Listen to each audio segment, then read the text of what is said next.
लक्षात पुढचं गणित काय म्हणजे दुसरे गणित कंसामध्ये एका कंसामध्ये sine A plus cosec A कंस बन त्याचा वर्ग म्हणले आणि प्लस दोघांमध्ये plus cos A plus sec A कंस बन त्याचा वर्ग म्हणले कंसामध्ये sine A plus cosec A चा वर्ग अधिक cos A plus sec A चा वर्ग बरोबर 7 अधिक टॅन चा वर्ग ए अधिक कॉस चा वर्ग ए हे तुम्हाला प्रूफ करायचं सिद्ध करायचं काय सिद्ध करायचं तुम्हाला 7 अधिक टॅन चा वर्ग ए अधिक कॉसचा वर्ग ए तुम्हाला हे सिद्ध करायचं प्रूफ करायचं डावी बाजू पण तुम्हाला हे उजवी बाजू प्रूफ करायची आहे तर आपण डावी बाजू काय आहे ते आधी लिहून घेऊ डावी बाजू काय आहे बरोबर sine A plus cosec A चा वर्ग plus cos A plus sec A चा वर्ग आहे का नाही ही डावी बाजू घेऊन आपल्याला ही उजवी बाजू सिद्ध करायचं सिद्ध काय करायचं आहे 7 अधिक टॅनचा वर्ग आणि कॉसचा वर्ग आपल्याला सिद्ध करायचं तर आधी दिलेलं गणित काय आहे ते विचार करायचं ते कोणत्या फॉर्ममध्ये आहे कोणत्या रूपामध्ये आहे ते विचार करायचं बघा साइन ए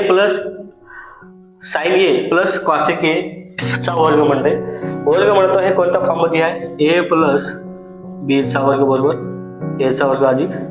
बी चा वर्ग अधिक 2 ए बी हे सूत्र लागू होते याला ह्या फॉर्मला ह्या आयडेंटिटीला त्याला आपण असं लिहू शकतो बघा पहिलं ए चा वर्ग म्हणजे साइन चा वर्ग ए अधिक कॉसेक चा वर्ग ए चा वर्ग अधिक बी चा वर्ग अधिक 2 ए बी 2 गुणिले sine A plus 2 A B sine 2 गुणिले साइन ए आणि कॉसेक ए जे सूत्रामध्ये ते लिहायचं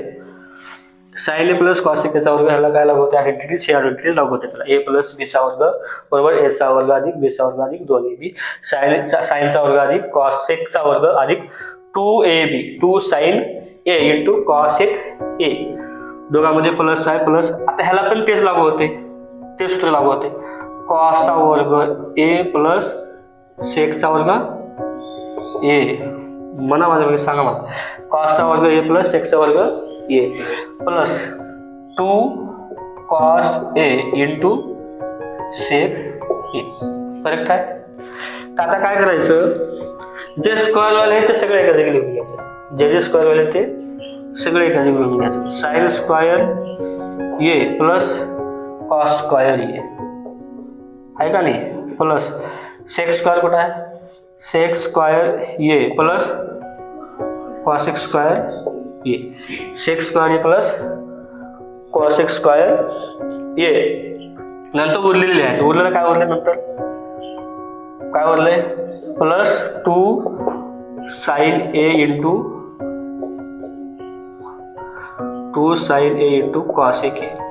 plus 2 sine A into cosec A आणि काय उरलंय plus 2 cos A into sec ए जे उरल्या ते लिहून घ्यायचं आता बघा ह्या साइन स्क्वेअर ए ला हे sign square A plus cos square A sign square A plus cos square ए आपण काय लिहू शकतो एक लिहू शकतो आपण इथं बघा sine square A plus cos square A बरोबर एकची किंमत काय आहे sine square theta plus cos square थीटाची किंमत किती आहे 1 आहे त्याला या दोघाला आपण 1 लिहू शकतो याची किंमत किती आहे 1 प्लसला प्लस सेक स्क्वेअरला काय लिहू शकतो रे पुढे आपण सेक स्क्वेअरला आपण काय लिहू शकतो इथं बघा सेक स्क्वेअरला 1 प्लस टॅन स्क्वेअर ए लिहू शकतो का नाही जे आपण आयडेंटिटी सगळे लिहून घेतलो होतो अगोदर त्या आयडेंटिटीच्या नियमाला आपण चाललो सेक स्क्वेअरला आपण 1 प्लस टॅन स्क्वेअर लिहू शकतो कळलं पुढं कॉसेक स्क्वेअरला आपण काय लिहू शकतो कॉसेक स्क्वेअर कुठे बघा इथं बघा कॉसेक स्क्वेअर याला आपण काय लिहू शकतो 1 प्लस क्वार्टर स्क्वेअर ए कळलं इट इज आता पुढे 2 इंटू साइन ए 2 इंटू साइन ए ला साइन ए इंटू कॉसेक ला आपण कसं लिहू शकतो कॉसेक ला 1 बाय साइन ए आपल्याला कटवायचं आहे आता, ते पुढच्या गोष्टी कटवायची. 2 into sine A as it is लिहिलो. आता ह्या कॉसिकला आपण कसं लिहू शकतो, इंटू 1 बाय साइन ए असं लिहू शकतो कॉसिकला. प्लसला plus 2 into cos A into सेकला आपण कसं लिहू शकतो,